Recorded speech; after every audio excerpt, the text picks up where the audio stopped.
Okay so hi everyone. आज की video में हम बात करेंगे कि क्लाउडफ्लेयर क्या है और ये कौन कौन से फीचर्स फ्री में प्रोवाइड करता है एंड किस तरह से हमें क्लाउडफ्लेयर को सेटअप करना है। Okay so the very first question, Cloudflare क्या है। बेसिकली ये एक सर्विस है जो आपको बहुत सारे फीचर्स फ्री में प्रोवाइड कराती है आपकी वेबसाइट्स के लिए या वेब एप्लीकेशन के लिए। जैसे आपका फ्री CDN प्रोवाइड कराती है, फ्री SSL आप अपनी वेबसाइट्स में लगा सकते हो और आपको DDoS प्रोटेक्शन भी फ्री में प्रोवाइड कराती है। DDoS प्रोटेक्शन क्या है ये भी मैं आपको बताऊंगा। सबसे बड़ा बेनिफिट है कि आपको वेबसाइट में अपने क्लाउडफ्लेयर यूज़ करना चाहिए वो ये है कि सपोज़ आपके पास कई सारी वेबसाइट्स हैं एंड जो उनकी डोमेन्स है वो आपने अलग अलग डोमेन प्रोवाइडर से परचेज़ कर रखी है। सपोज़ एक डोमेन आपने नेमचीप से ख़रीद रखी है, एक पोरबन से, एक गोडैडी से। तो इस तरह से आपने अलग अलग डोमेन प्रोवाइडर से अपनी डोमेन्स परचेज कर रखी हैं। तो बाई चांस जब भी आपको किसी पर्टिकुलर डोमेन में कोई भी नेम TXT रिकॉर्ड या कोई भी रिकॉर्ड आपको ऐड करना होगा या एडिट करना होगा तो आपको पर्टिकुलर उस डोमेन प्रोवाइडर में जाना पड़ता है, फिर वहाँ से वो रिकॉर्ड को ऐड या डिलीट करना पड़ता है या एडिट करना पड़ता है। बट अगर आप क्लाउडफ्लेयर यूज़ कर रहे हो तो आप कितनी भी वेबसाइट्स को फ्री प्लान के अंदर ही क्लाउडफ्लेयर में कनेक्ट कर सकते हो। फिर आपको अलग अलग डोमेन प्रोवाइडर्स में जाने की ज़रूरत नहीं है, आपको जस्ट अपने क्लाउडफ्लेयर अकाउंट में जाना होगा एंड आप जिस डोमेन चाहे उस डोमेन के आप कोई सभी रिकॉर्ड को एडिट या डिलीट या ऐड कर सकते हो। ओके सो बेसिकली आप जब भी अपनी वेबसाइट को क्लाउडफ्लेयर में अटैच करते हो तो आपका जो उसका DNS मैनेजमेंट सिस्टम है फिर वो क्लाउडफ्लेयर मैनेज करता है, ना कि domain provider. Okay so Cloudflare में फ्री CDN क्या होता है। CDN होता है बेसिकली जब भी आप की वेबसाइट कोई भी यूज़र एक्सेस करता है तो क्या होता है कि आपकी वेबसाइट को वो आपके जो IP एड्रेस का जो सर्वर है, जो सर्वर का IP एड्रेस है वहाँ पर जाके यूज़र आपके सर्वर पे जाकर सीधे कनेक्ट करता है। बट जब आप अपनी वेबसाइट में क्लाउडफ्लेयर लगा लेते हो तो क्या होता है कि आपकी वेबसाइट और आपका जो सर्वर है उसके बीच में एंड आपकी जो यूज़र्स हैं उसके बीच में क्लाउडफ्लेयर के डेटा सेंटर्स आ जाते हैं।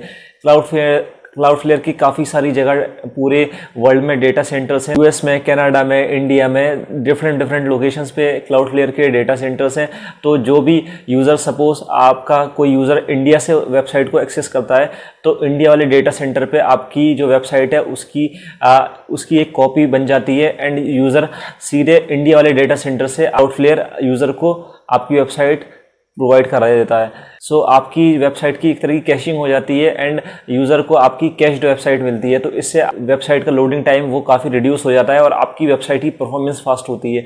एंड जब आपकी वेबसाइट की परफॉर्मेंस फास्ट होगी तो ऑटोमेटिकली वो गूगल में भी काफ़ी अच्छी रैंक करेगी, गूगल में भी काफ़ी जल्दी इंडेक्स भी करेगी। ओके सो बेसिकली CDN का मतलब ये होता है कि आपकी वेबसाइट की कॉपीज डिफरेंट लोकेशंस पर बन जाती है। जो भी डेटा सेंटर्स होते हैं, जब आप अपनी वेबसाइट में CDN लगा लेते हो तो आपका यूज़र एंड जो आपका होस्ट है, जहाँ पर आपकी वेबसाइट होस्टेड है, जो भी आपकी होस्टिंग है उसके बीच में डेटा सेंटर्स आ जाते हैं। तो जो भी यूज़र, सपोज़ कोई यूज़र US से आपकी वेबसाइट को एक्सेस करने की कोशिश कर रहा है तो वो आपके सर्वर पे नहीं जाएगा, वो US का जो डेटा सेंटर नियरेस्ट होगा वहाँ पर आपकी वेबसाइट का एक कैश्ड वर्जन ऑलरेडी स्टोर्ड होगा। तो वो क्लाउडफ्लेयर US में जो आपकी वेबसाइट का स्टोर्ड वर्जन है वहाँ से आपके US के यूज़र को प्रोवाइड करा देगा। सपोज़ कोई अगर इंडिया का यूज़र है तो आप क्लाउडफ्लेयर का इंडिया में जो डेटा सेंटर होगा वहाँ पर आपकी वेबसाइट का एक कैश्ड वर्जन स्टोर्ड होगा।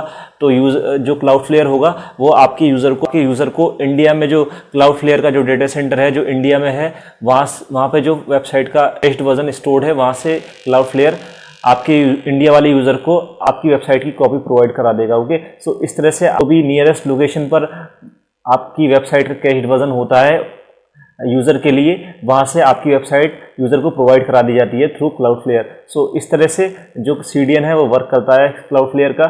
सो ये काफ़ी बड़ा रीज़न है कि आप क्लाउडफ्लेयर यूज़ करना चाहिए। मैं अपनी दोनों वेबसाइट्स mweducator.com, mwsupertools.com दोनों में क्लाउडफ्लेयर यूज़ करता हूँ।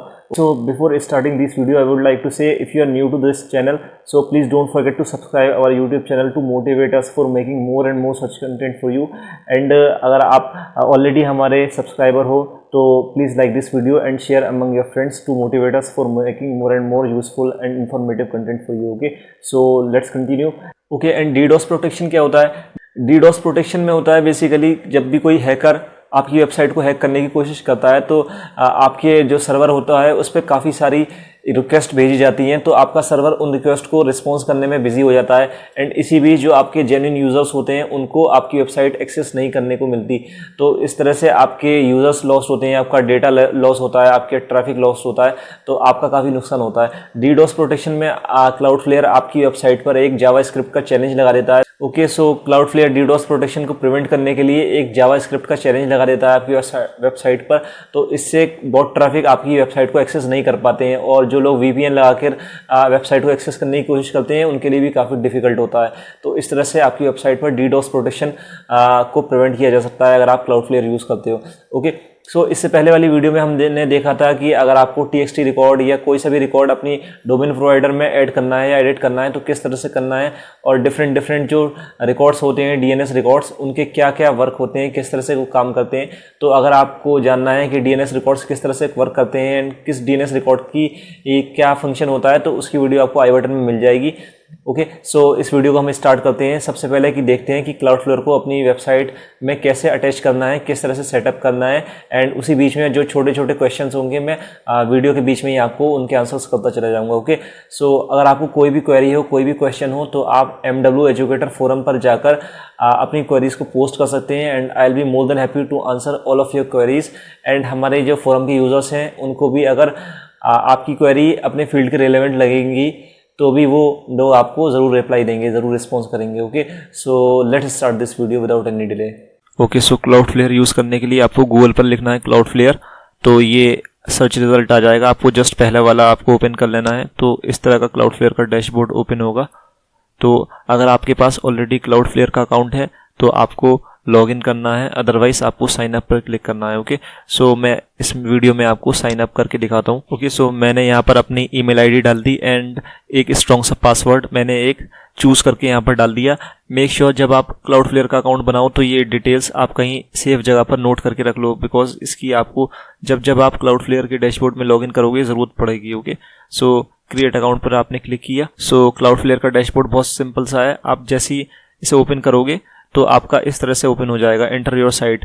और अगर आप अगर आप जस्ट वेबसाइट्स पर भी क्लिक करोगे, वेबसाइट्स, तो भी आपके पास ऑप्शन आ जाएगा कि आप अपनी वेबसाइट को ऐड कर दो। तो आपने ऐड साइट पर क्लिक किया तो आपके पास ऑप्शन आ गया अपनी डोमेन प्रोवाइड करने का। तो यहाँ पर मैंने अपनी डोमेन प्रोवाइड कर दी mwsupertools.com। उसके बाद ऐड साइट, उसके बाद ये आपको प्लान चूज करने का बोलेगा। डोंट वरी, फ्री प्लान भी है। यहाँ पे आप हॉरिजॉन्टल ये बार जो है ये आपका फ्री प्लान है, फ्री $0। उसके बाद आपको इसे सिलेक्ट करने के बाद क्लिक करना है कंटिन्यू, और फिर जितने भी आपके DNS रिकॉर्ड्स डोमेन में होंगे तो वो सारे DNS रिकॉर्ड्स आपके ऑटोमेटिकली यहाँ पर आ जाएंगे। आपको मैनुअली एक भी ऐड या एडिट करने की ज़रूरत नहीं है। ओके, सो ये ऑटोमेटिकली आपके जितने भी DNS रिकॉर्ड्स आपके डोमेन में थे वो ऑटोमेटिकली यहाँ पे आ जाएंगे।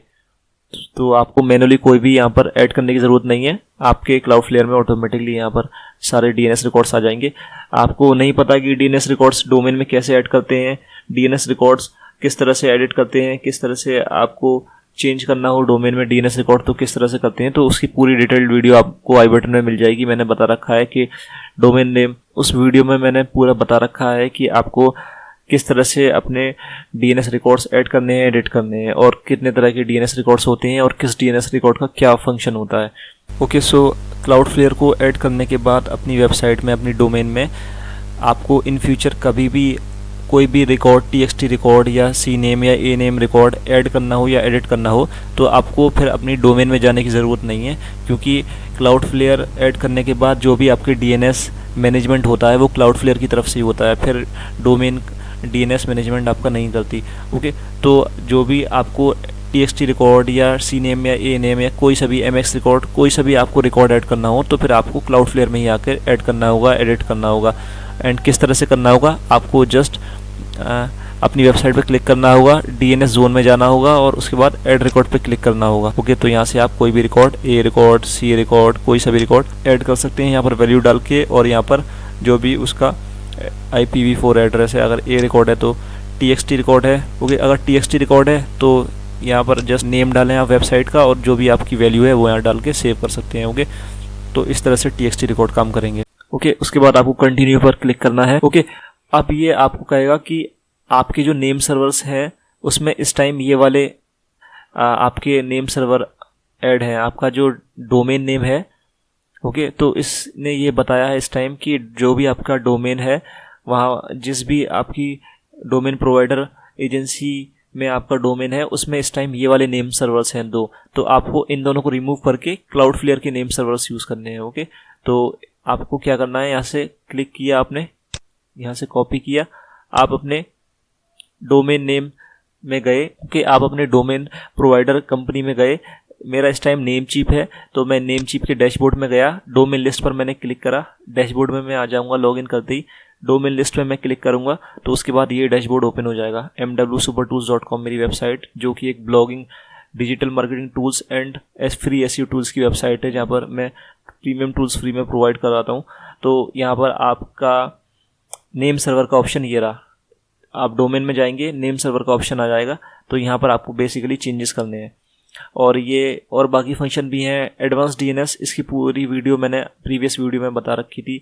आपको DNS रिकॉर्ड्स को ऐड करना, एडिट करना, कितने तरह के होते हैं, क्या क्या फंक्शन होता है, ये सारी मैंने प्रीवियस वीडियो में बता रखा है। वो आपको आई बटन में मैंने दे दी है वीडियो, और आपको डिस्क्रिप्शन में भी प्रोवाइड करा दूँ। तो यहाँ से आप एडवांस DNS के रिकॉर्ड्स भी ऐड कर सकते हो, बट हमारा ये काम नहीं है इस टाइम।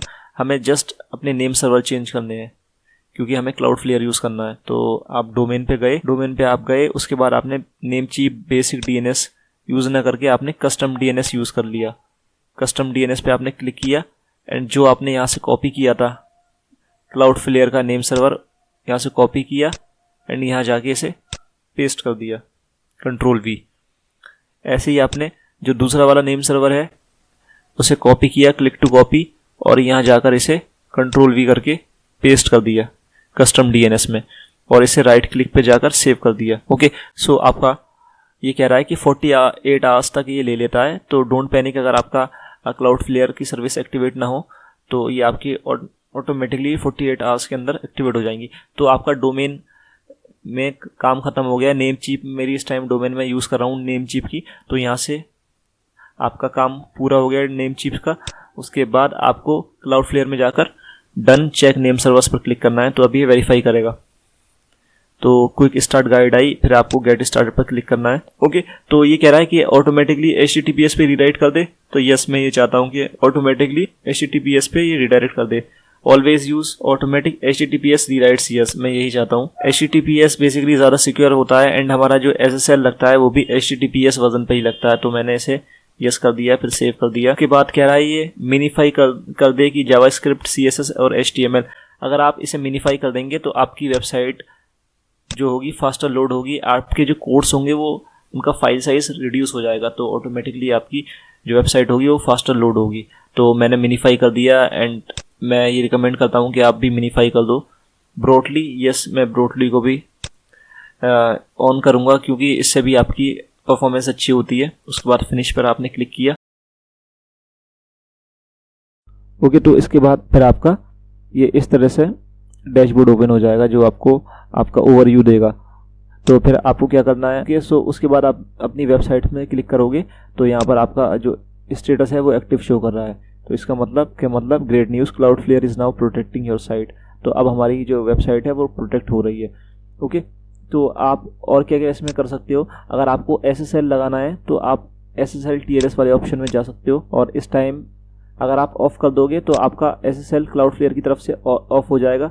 एंड अगर आप फ्लेक्सिबल करोगे तो आपका सिर्फ ब्राउज़र से लेके क्लाउडफ्लेयर के बीच में ही SSL रहेगा, और अगर आप फुल पे कर दोगे तो ब्राउज़र से क्लाउडफ्लेयर के बीच में भी लगेगा, एंड क्लाउडफ्लेयर से आपका जो ओरिजिन सर्वर है जहाँ से आपका IP एड्रेस आ रहा है वहाँ पे भी आपका क्लाउडफ्लेयर का वो SSL लग जाएगा। ओके, सो मैं रिकमेंड करता हूँ कि आप फुल वाले वर्जन पे रहो, फुल आपको दोनों तरफ का SSL देगा। ओके, सो यहाँ से हम फ्री SSL यूज़ कर सकते हैं क्लाउडफ्लेयर का। और उसके बाद बात करते हैं कि बाई चांस कभी कोई आपकी वेबसाइट पे DDoS अटैक भेज रहा है। DDoS अटैक क्या होता है कि आपकी वेबसाइट पे इमेंस नंबर ऑफ रिक्वेस्ट आती हैं, और फिर वो आपके सर्वर को बिजी कर देती हैं। तो जो आपका जेन्युइन ट्रैफिक होता है, जो आपके रियल यूज़र्स होते हैं, वो आपकी वेबसाइट को विजिट नहीं कर पाते, आपकी वेबसाइट डाउन हो जाती है, सर्वर डाउन हो जाता है, हैकिंग अटेम्प्ट होने लग जाते हैं उस पर। तो अगर ऐसा कुछ हो रहा है तो आप यहाँ पर ओवरव्यू में जाके आपका अंडर अटैक मोड है इसे आप एक्टिव कर देंगे तो फिर क्या होता है कि आपका एक तरह का अंडर अटैक मोड करने के बाद आपका एक जावास्क्रिप्ट का चैलेंज लग जाता है जो भी आपकी वेबसाइट के पेजेस होते हैं उस पर। तो कोई भी आपका बोट ट्रैफिक आपकी वेबसाइट को विजिट करना उसके लिए डिफ़िकल्ट होता है। और कोई भी अगर आपका डीडोस अटैक करना चाह रहा है तो वो भी उसके लिए काफ़ी मुश्किल हो जाता है। तो इसलिए अगर आप कभी आपका लग रहा है कि कोई आपकी वेबसाइट को हैकिंग अटेम्प्ट्स आ रहे हैं, आपके डीडोस अटैक्स आ रहे हैं, तो आप अंडर अटैक मोड को एक्टिवेट कर दो। तो इस तरह से आप अपनी वेबसाइट को सिक्योर कर सकते हैं। ओके, सो उसके बाद आपका जो CDN था वो ऑटोमेटिकली लग जाता है अब जैसे ही आप, और उसके बाद SSL आपका हो गया, आपका सिक्योरिटी हो गई। और DNS सेटिंग्स में आप जाओगे तो आप देख सकते हो यहाँ पर नीचे करके प्रॉक्सीड। तो इसका मतलब जो आपका CDN है वो यहाँ पर एक्टिवेट हो चुका है। CDN क्या बेसिकली कि आपकी वेबसाइट की कैशिंग इंटरनेट पे बन जाएगी अलग अलग डेटा सेंटर्स पे। तो जो भी आपके यूज़र्स अलग कंट्रीज से विजिट कर रहे हैं आपकी वेबसाइट को तो उनके लिए ईजी रहेगा, उनका जो लोड टाइम है वो रिड्यूस हो जाएगा एंड आपकी वेबसाइट की परफॉर्मेंस अच्छी हो जाएगी। Okay, so this was all about Cloudflare. And अगर आपको कोई भी क्वेरी हो, कोई भी क्वेश्चन हो तो आप हमारे MW एजुकेटर फोरम पे जाके अपनी क्वेरीज को पोस्ट कर सकते हैं। Just type MW educator forum on Google और उसके बाद आपको फर्स्ट रिजल्ट में शो हो जाएगा फोरम MW एजुकेटर, उस पर आप क्लिक कर सकते हैं। ओके, ये था जो बेसिकली अंडर अटैक मोड होता है ना आपका, ये होता है कि आपका जावास्क्रिप्ट का एक चैलेंज लग जाता है। तो जो भी आपका बॉट ट्रैफिक होता है और जो भी आपकी वेबसाइट पर डीडोस अटैक करना चाहती हैं तो उनके लिए जावास्क्रिप्ट का चैलेंज लग जाता है। ओके, तो आप हमारे फोरम में जाकर जो भी फील्ड से रिलेटेड आपकी क्वेरी है उस फील्ड में जाकर अपने क्वेश्चन को पोस्ट कर सकते हैं, लेकिन पहले आपको लॉगिन या साइन अप करना होगा, उसके बाद आप अपनी क्वेरीज को पोस्ट कर सकते हैं। Okay, so if you love this video please don't forget to subscribe our YouTube channel and like this video to motivate us for making more and more such content for you. Okay, and अगर आपको WordPress सीखना है तो WordPress के जितने भी नए users होते हैं उनको जो भी प्रॉब्लम्स फेस करनी पड़ती हैं उसकी पूरी एक प्लेलिस्ट मैंने आई बटन में बना रखी है, उसे आप देख सकते हो कि क्या क्या वर्डप्रेस की प्रॉब्लम्स आती हैं हम लोगों को स्टार्टिंग में एंड हमें किस तरह से उन प्रॉब्लम्स का सॉल्यूशन करना है, किस तरह से उन प्रॉब्लम्स को फिक्स करना है। Okay, so thank you very much, see you in the next video.